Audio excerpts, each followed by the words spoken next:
On today's show, it is not just Locked On Padres, it is also Locked On Royals. That's right, I'd be joined by my good buddy Jack Johnson to talk about this upcoming series between the Padres and Royals, the biggest storylines for the Royals, who are low-key good now, and whether or not the Padres can finally just get on a consistent track for this series. We'll be talking about a whole bunch more as well.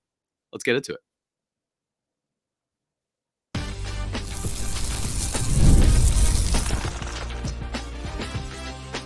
You are Locked On Padres, your daily San Diego Padres podcast. Part of the Locked On Podcast Network, your team every day.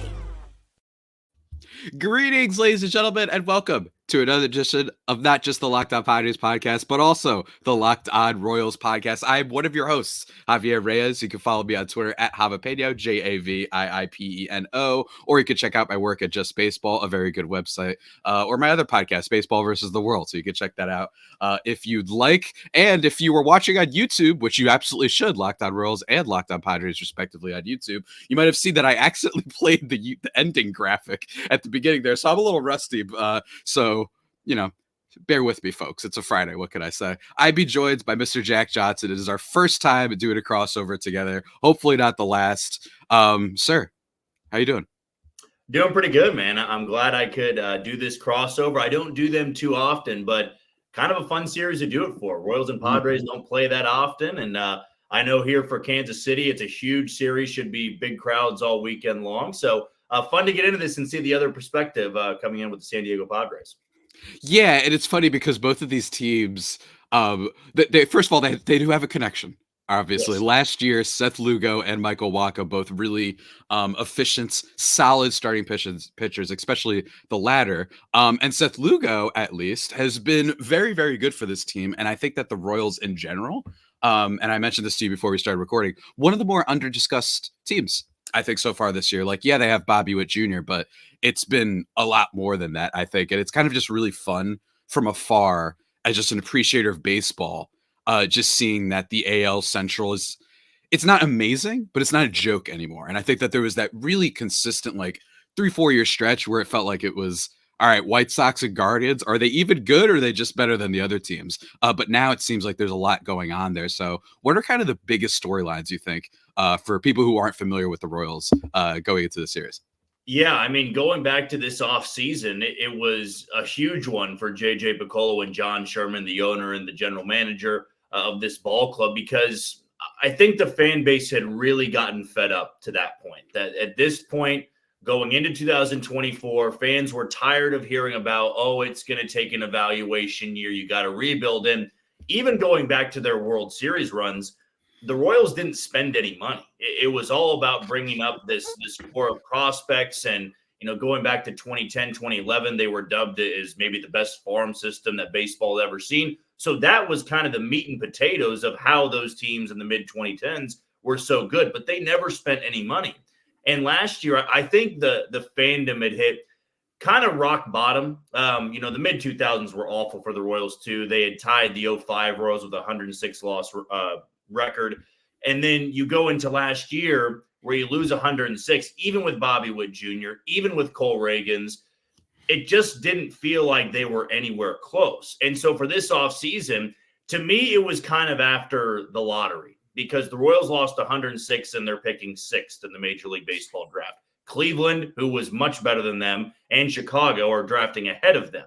So to me, that was kind of the sign of there's no need to tank anymore. There's no need to try to get a top draft pick, and they can't after this year. I believe that the lottery system, they have to pick outside the top 10.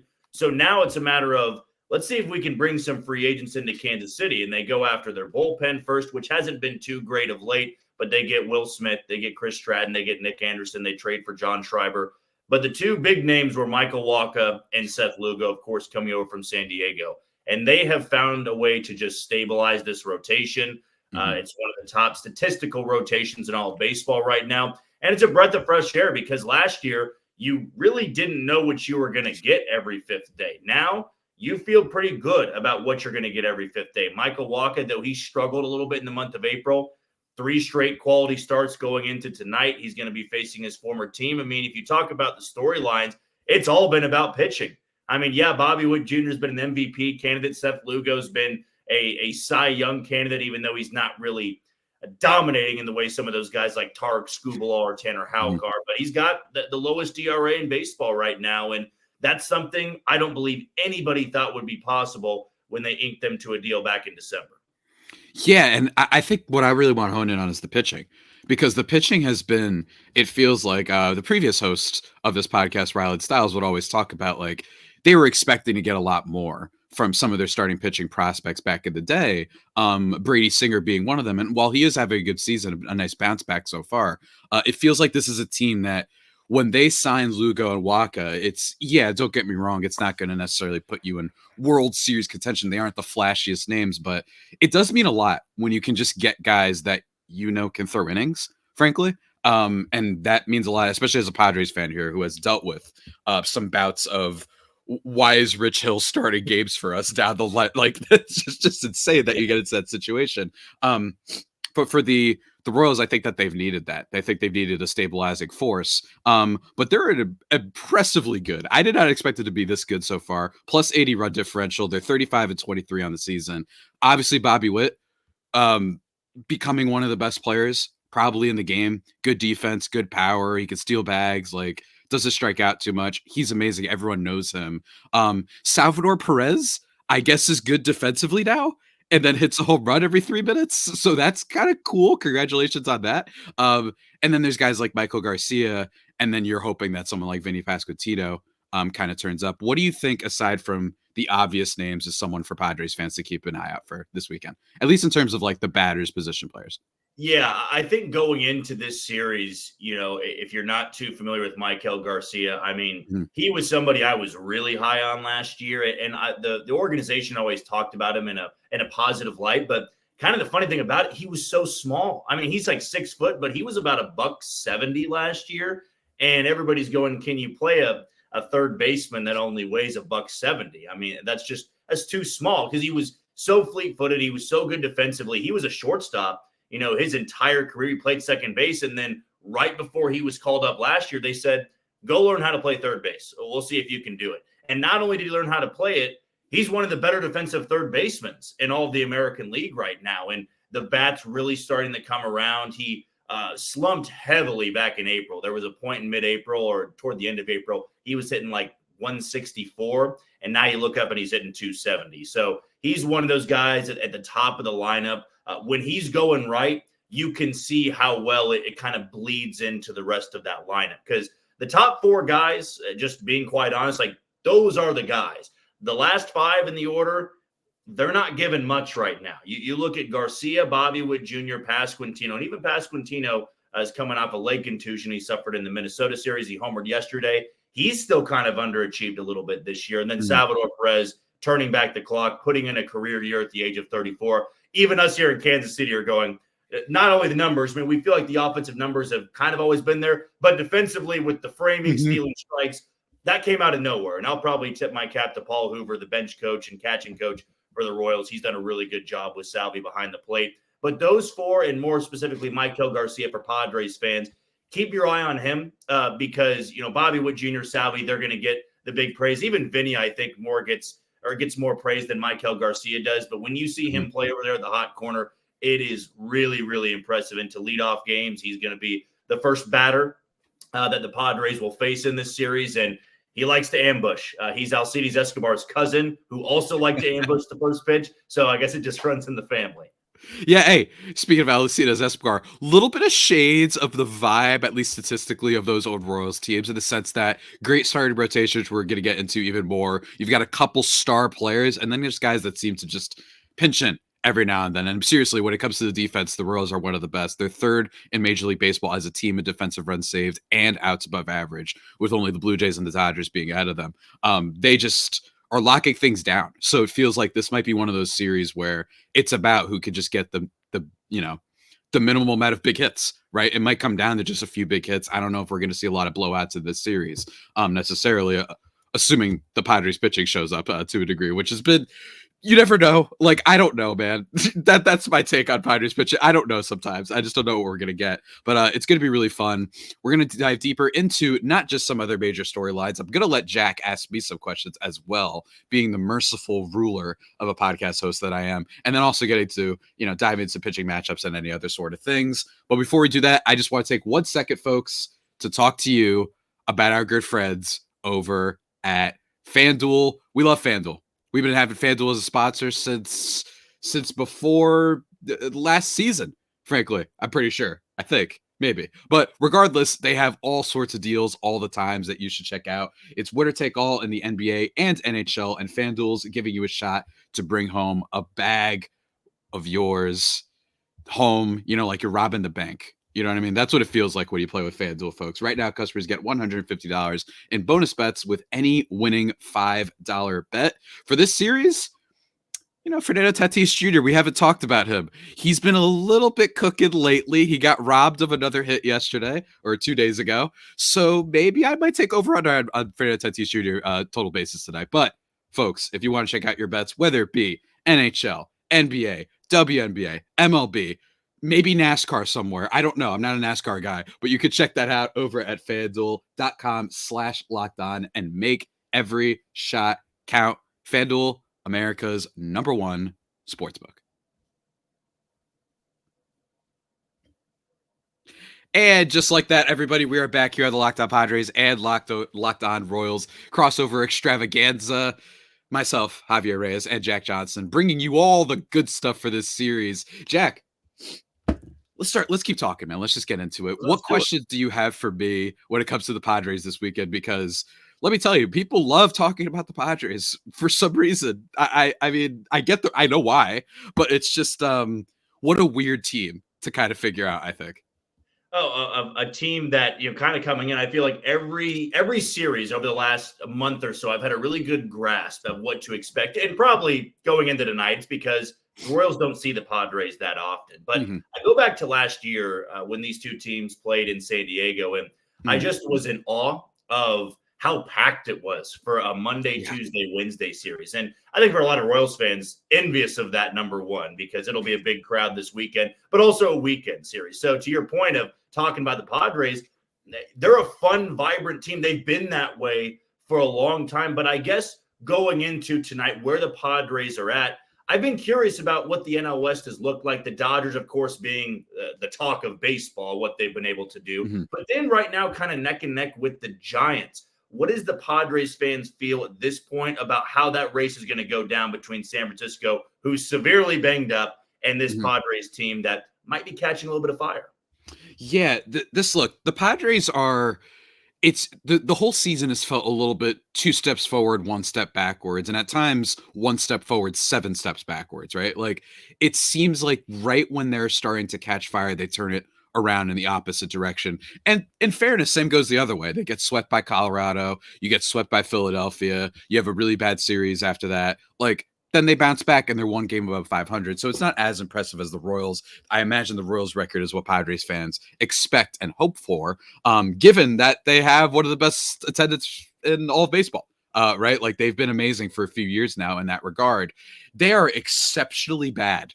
Or I shouldn't say exceptionally bad. They are significantly noteworthy when it comes to playing in Petco. They aren't the same. For whatever reason, I think it's mental. It has to be at this point. It just doesn't make a lot of sense.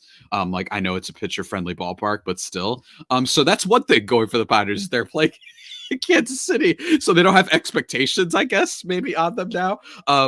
This has been a really hard team to evaluate because when it comes to individual aspects of players and certain developments. So, for example, Jurickson Profar has literally been Juan Soto this year, and it's been one of the more inexplicable things in the sport. And while it's not going to continue at the Juan Soto level, it does seem like he's figured something out with hitting off-speed pitches, jumping on fastballs better, just putting together better at-bats. The hard hit rate is up to a degree, at least a degree that makes some of it sustainable. You can't really fake everything Profar is doing, with the exception of I don't think he's going to have Soto plate discipline skills.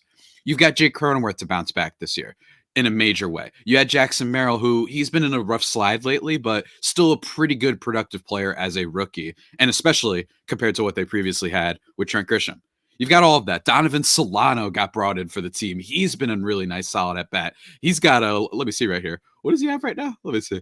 He's got a 198 WRC plus in the few games he's played for the Padres. And you've got Luis Reyes, the big trade that happened on a Friday night when I was busy laying in my bed and then I had to get out of bed. He's got a 155 WRC plus with the Padres. He's got a 387 average. There's a lot going for them. They're much better this year in high leverage situations, which was famously the worst thing about them last year. They could not drive anybody in to save their life. They were one of the least clutch teams if you go by clutch team or clutch rating by Fangraphs, one of the 3 least clutch teams since 1996, which is when I was born. That's why I used that date.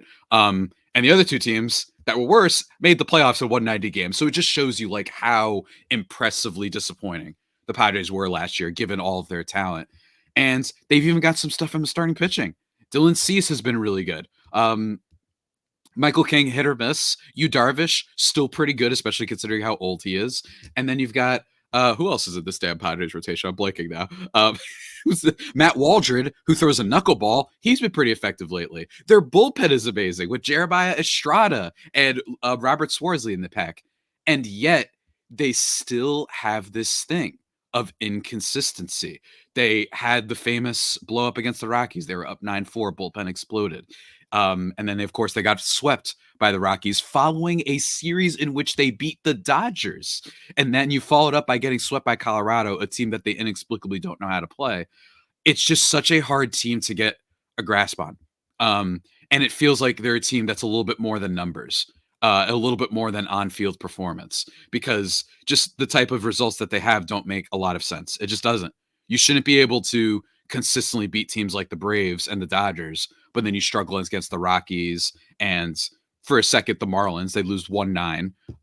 Yes, they win the series, but you still lose 9-1 in the last game. That's weird. It's really hard to evaluate, man. So on one hand, the Royals are good, so that means the Padres will play good. That's what it means, you know what I mean? But I just don't know if all that behind the scenes whispers that we've seen from different websites, from The Athletic to San Diego Union Tribune, about the locker room and the clubhouse just not being all in sync. That's what this Padres team, the best way to explain them is, it doesn't feel like they're ever firing on all cylinders. The offense is on, pitching falls apart. Pitching's on, bullpen falls apart, and vice versa.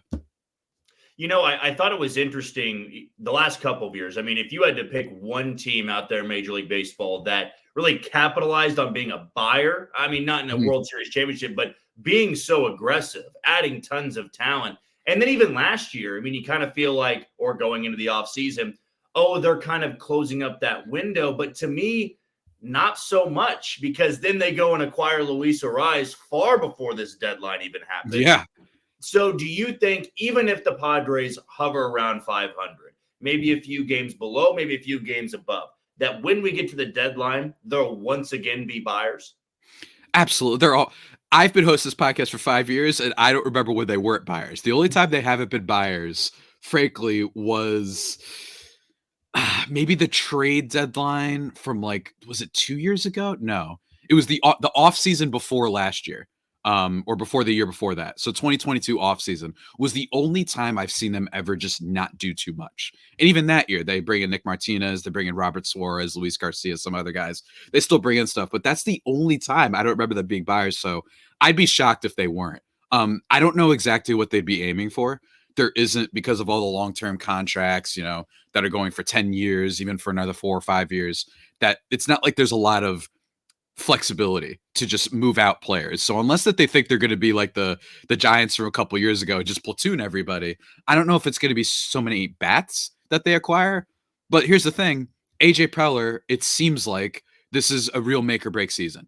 And I think it should be. I was of the opinion that AJ Preller, if they were going to fire someone, I do think he earned that sort of action. They didn't do it, and so far it's been okay. But you've been the manager for this team. The general manager for this team since 2015, basically. And they've only won 90 games. Oh, wait, no, they haven't won 90 games at all. My apologies. They haven't won 90 games at all since AJ Preller has taken over. So while there's been so much flash, the substance, the consistency isn't there. And while I've got love for Machado and Tatis, this is a core group that you can't really trust. There are other core groups in baseball, like Cleveland, like Tampa, like the Dodgers, but even some of those middling teams that are still competitive. They don't fall off a cliff. And that's the problem with the Padres, right? So to me, with AJ Preller, some questions. It seems like ownership's been a little bit cagey about him. Peter Seidler, RIP, no longer there. He was a big fan of Preller's. His job might be on the line. So when a guy's job is on the line, you and I both know everything's on the table. So I could see them trading for anybody. I could see them giving up nearly anybody as well, especially, this might sound crazy, but even some of their top prospects, like Ethan Salas, who's really young. So AJ Preller might be thinking, well, whatever, this guy won't be ready in 3 years. So what do I care what happens in 3 years if I might get fired? So so it's both an exciting thing and a scary thing that they could completely blow up their farm for the 8th time. You know what I mean? Because this is a team that has not shown consistency. And what is a GM who potentially could get fired going to do? Make some big trades, to make some big swings for anybody. So I would absolutely see them be active at the trade deadline. I think a number 5 starter could be something that arises. Bullpen help is never something you don't like. And then a power bat, because with this team, the biggest story has been that they just don't have a lot of power. Outside Jerks and Profar, that should not be happening when you have Fernando Tatis and Manny Machado in your lineup. But alas, that has been kind of the case this year.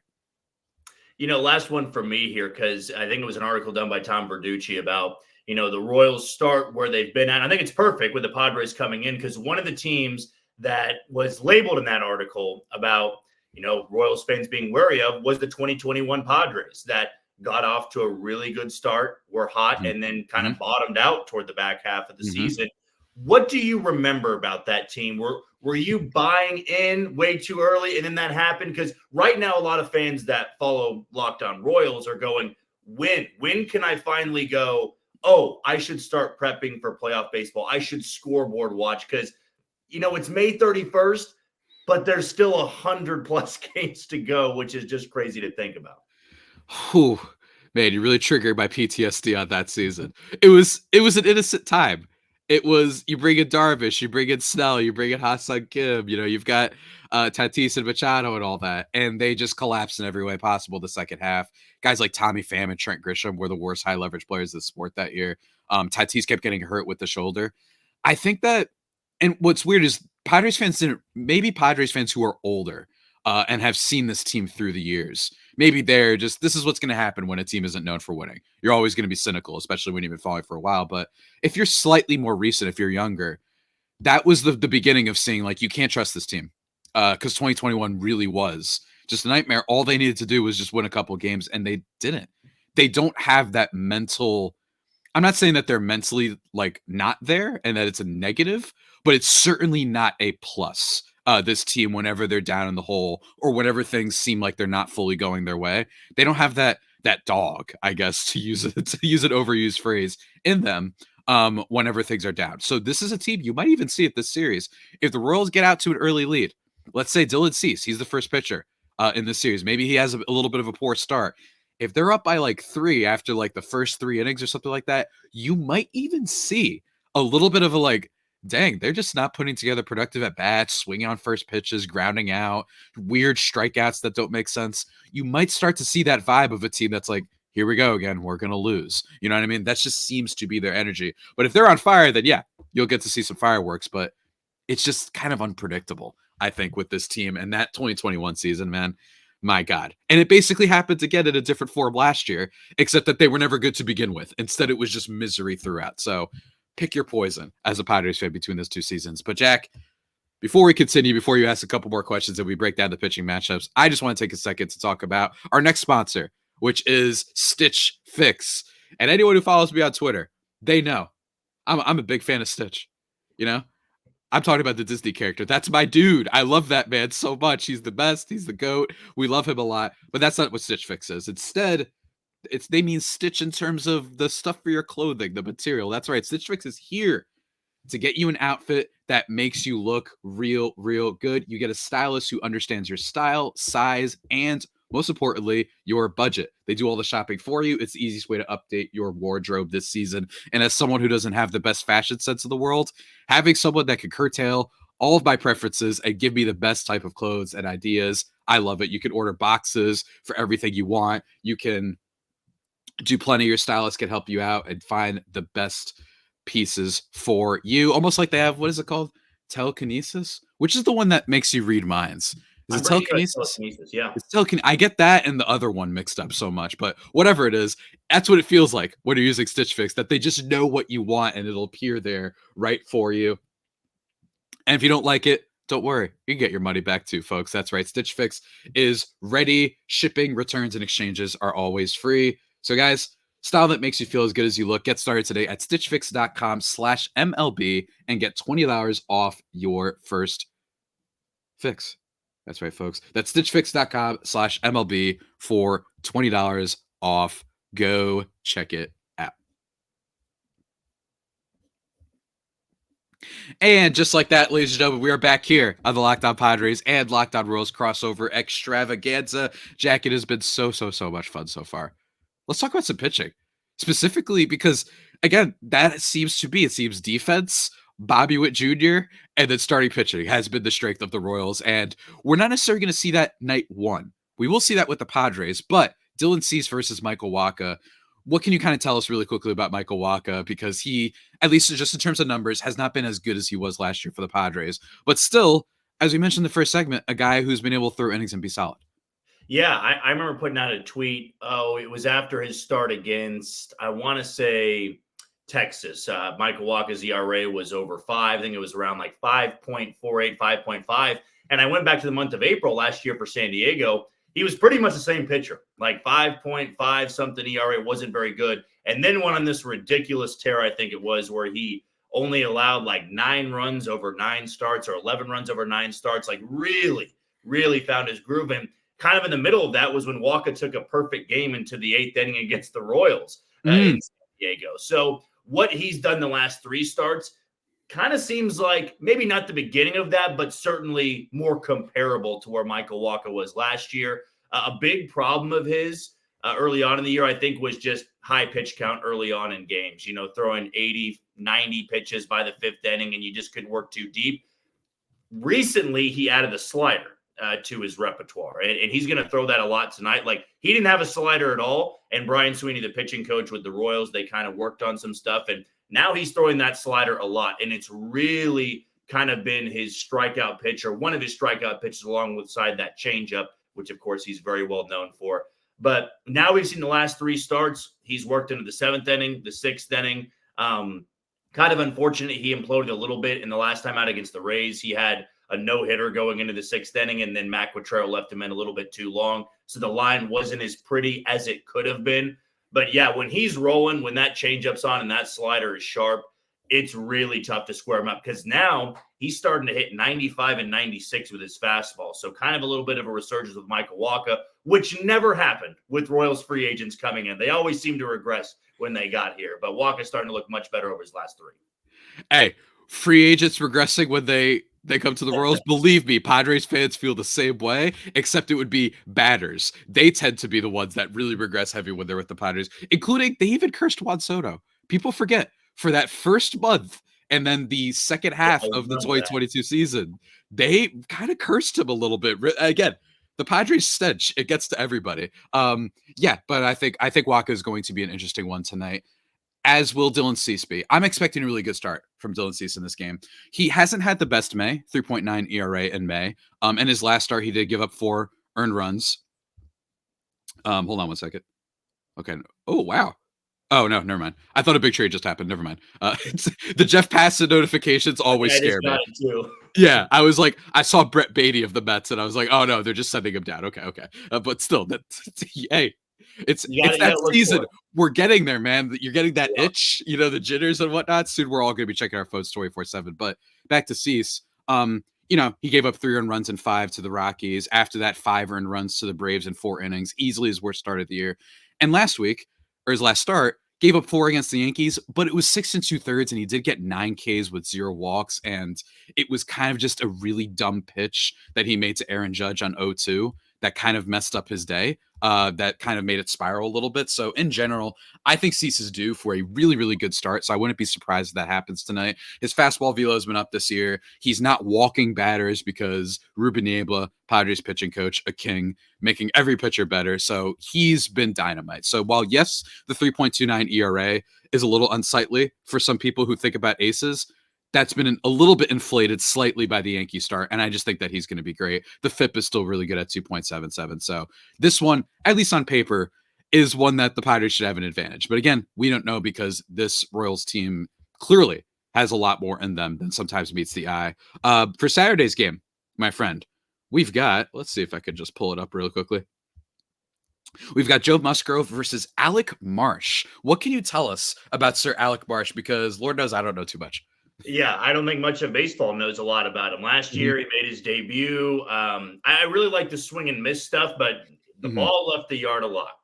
He was somebody that couldn't keep it in the yard, was hit around in a couple of early starts in his career, but it has been a transformation, and maybe the biggest transformation we've seen in the Royals rotation, because you go back, 5-6 years, they didn't really develop any pitching. You look at Brady Singer, who's had a much better year this year, but Brady Singer, Chris Bubich, Daniel Lynch, Jonathan Heasley, they didn't really take the same path that we all expected them to, being first-round picks. And, Alec Marsh was somebody coming out of college that had the good velo. And then once he got to the Royals organization, the numbers weren't great, but suddenly this year, working with Royals pitching coach Brian Sweeney, you have seen a transformation. He throws a lot of different pitches. His stuff is firm. He gets a ton of swing and miss.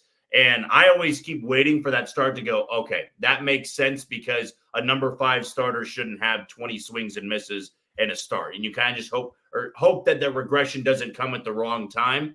But honestly, he got hit by a line drive on the form a couple of starts ago, missed a start or two, and then came back and just took it in stride. There wasn't any regression there. It didn't look like he was rusty. And, last time out, he gave up 5 runs, and that was against Minnesota on Memorial Day. But he went 7 innings, so he was able to save the bullpen a little bit. He's got impressive stuff. But again, when he's not on, you're going to see the command be a little bit shaky, a little bit spotty, and then probably leaving one right down the middle where a Padres hitter could do some serious damage with it. I see that. It should be an interesting one. And while, yes, in theory, the Padres have Joe Musgrove going on the mound, you would assume, I don't know who Alec Marsh is. Obviously, Musgrove's the advantage here. This guy's been one of the steadiest starting pitchers in baseball. Not necessarily this year, 5.6 ERA on the season.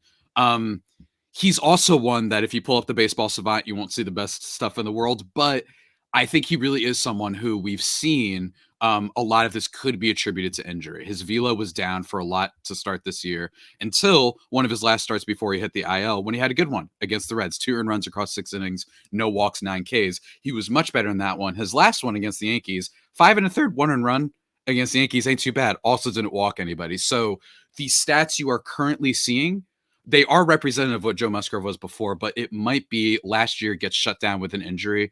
And we've seen that it seems like he's still working his way back from it. Unlike, say, a Manny Machado, where it's like, yeah, I know that you had surgery, but like you were also bad last year too, before we had that issue. So we don't know what's going on with him. But for Joe Musgrove, I'm curious to see. The curveball has looked a lot better. It is one of his best pitches this year. Opponents are hitting only 237 off of it, but the fastball hasn't been right.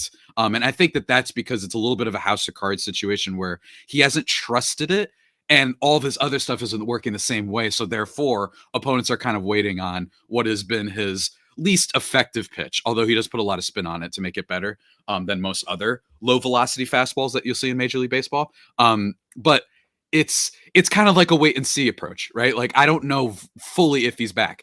Just came back off the IL, obviously. So we'll have to see. But I will say the stats do not fully represent him. He might be turning the corner. Although if he gets lit up tonight, that would be really bad for the Padres and also not a big surprise. So that arguably the start for the weekend that I am most interested in as a Padres fan. I want to see, because if they could get Joe Musgrove back, the issues with a Michael King, the unpredictability of him, and a Matt Waldron all of a sudden become a lot easier to stomach. If you think that you have, who has been, seriously, like, I'm not making that up, he hasn't had an ERA over like 3.15 these past 3 years. Like, he's really consistent. So that'll be a really interesting one to watch. And then the last game on Sunday, Michael King versus Cole Reagans.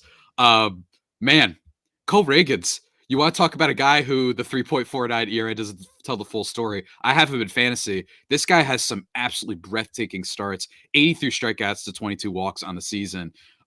He's been featuring on Pitching Ninja a lot. Can you tell us any more? Yeah, I mean, this is when we just talked about Alec Marsh being the pitching development for the Royals. When Cole Reagans was acquired last year in their Roldis Chapman trade, excuse me, when he was acquired last year in their Roldis Chapman trade, he came over and I'm thinking there's nothing that really stands out. He didn't throw hard. He was sitting about 92, 93 with Texas, had some good pitches, but it was more so about the spin rate to me. And now when he comes over, I mean, he was dubbed the ace. He was the opening day starter for the Royals. And now he's kind of changed a little bit who he is. And I love that about a pitcher when you can adapt to different things. And, you know, he's somebody that when he first came over to Kansas City early on this year, he's throwing 98, 99, 100 right out of the gates. And a whole different selection of pitches to work with. The last 3 starts, it's been very interesting to me because there was this sense of panic of Royals fans. He's throwing like 94, 95 in the first. We're going, oh no, the velo's down. What's that going to mean? And it was that Oakland game 2 starts ago. Started on a Friday. He's throwing 94, 95, and it's like second inning, third inning, what's happening? And then all of a sudden in the 5th and the 6th, he's going 98, 99, 100. As if he was just saving it for either better command or to throw off the timing, because you have to worry about the wipeout changeup he has, the wipeout curveball, the wipeout slider. But that fastball, with the spin rate it has, I mean, we talk about with sinkers hitting a bowling ball, hitting that pitch that has an elite spin rate at 98, 99. It's why he gets so many swings and misses, and it's why it's happened a few times this year. Baltimore and the Angels squared him up for 7 runs. They can get on him, but it's more so kind of with Marsh when the command goes awry, when he's not getting ahead in the count. Minnesota in the first inning in his last start were able to take a few of those pitches, spit on a few of the pitches, and that led to an iffy start. He had 5 innings of 2 earned runs, and that didn't work as deep into the game as he'd like to, but they put together great ABs. For San Diego, facing somebody like that, if you can lay off those pitches, you might be able to chase him in the 5th. If you can't, he's going to have 10, 11, 12 strikeouts by the 6th or 7th inning. Yeah, it's going to be interesting to see how that goes. It seems like the only weakness he's had this year is his cutter, just based off of the, peripheral stats. So we'll see. But man, it doesn't matter if you have one bad pitch when every other one is like a super AAA plus. And it's not like it's a historically bad pitch. It's just for some reason he's struggling with that right now. Last year, not nearly as bad with the statistics on it. He reminds me every year there's always a pitcher that no one realizes is low key an ace. And then the next year he does it again, and we're like, "Oh wait, no! Like we should have been paying attention." A version I think of that of Corbin Burns, his second year when he won that Cy Young. People were like, "Yeah, he's good, but whatever." And then it's like, "No, like guys, pay attention. Trust me, this guy's legit." That's what Reagans feels like. On the Michael King side, there are times when he will look like Cole Reagans, and times when he looks like moving him to the starting rotation is a mistake. 74 strikeouts to 29 walks on the season. He's a baseball savant guy. You put up the baseball savant, he will get those whiffs every start, including the bad ones. But the hard contact has killed him. As of late, he's been very, very good. His past 2 starts, 3 earned runs and only 1 earned run, respectively. But he's the type of guy that has been Jekyll and Mr. Hyde all year. Historically good, one of the best starting pitching performances the Padres have had of this century against the Dodgers. 7 innings, no runs, 11 Ks against all those MVPs, then gets torched against the Rockies, giving up 6 against them the next game. So that's been his whole season, though. So if the good version of him shows up, part of this is that he's, transitioning to the relief pitcher role. That's fine. I get it. He's still working out some things. But for right now, just in terms of this weekend series, very unpredictable pitcher. Although sometimes that changeup is just devastating and gets batters, and you will see it featured. But he's the type of guy you'll know very early whether or not this is going to be the good Michael King start. But with a team like the Royals that doesn't have necessarily a ton of heavy hitters, you'd think, oh, he'll succeed. Just make sure you watch out for Bobby Witt and Salvi Perez. But that hasn't been the case because the Rockies don't have any of those guys, and they were able to torch him up. So that's one that I'm looking for. If he has another good start, then I may start to buy in. But in terms of right now, he's a low-end 4 because I just don't know what we're getting from him. It could be worse, but like I said, if Musgrove starts to turn into Musgrove, this won't be as much of an issue. But for now, hard to gauge what you're going to get from this guy. I'm not even kidding. Go look up his numbers, like 10 strikeouts against the Brewers that gets torched in 3 2/3 against the Rockies, right? Like he's a weird guy. So we're going to have to see how it pans out, especially considering he was kind of the centerpiece of the Juan Soto trade. So hopefully he has a good weekend start. But again, I'm not ready to go and believe in him just yet. I need a little bit more consistency. But Jack, man, this has been fun. I love talking some Royals stuff because I feel like nobody else does, man. Hey, this has been so much fun. I wish the Royals and Padres played more because I'm like, man, I wish there was a series coming up not too far down the road because this was a lot of fun and I think helpful to a lot of people out there for your Padres fans to know more about the Royals. And I know a lot of people going to the game tonight going, I like the Padres. I just don't know what their fans are thinking about the season or what their host is thinking about them. So that's definitely going to help everybody out. Absolutely, sir. Everybody, you can go check out Locked On Royals wherever you get your podcasts from. You can follow Jack on Twitter at JohnnyJ_15. And you can, of course, follow me at Javipeno, JAVIIPENO. And Locked On Padres on Twitter and Locked On Padres on YouTube. Royals, respectively. You guys, come on, you get the point by now. This has been so much fun, man. Can't wait for the series. Really excited to see how it all plays out. Until next time, everyone, stay faithful. My Fire Faithful homies, and stay, what's a good R word for Royals fans? Let's see. Stay respectful. Stay respectful. I like that. Royals fans. Until next time, take care.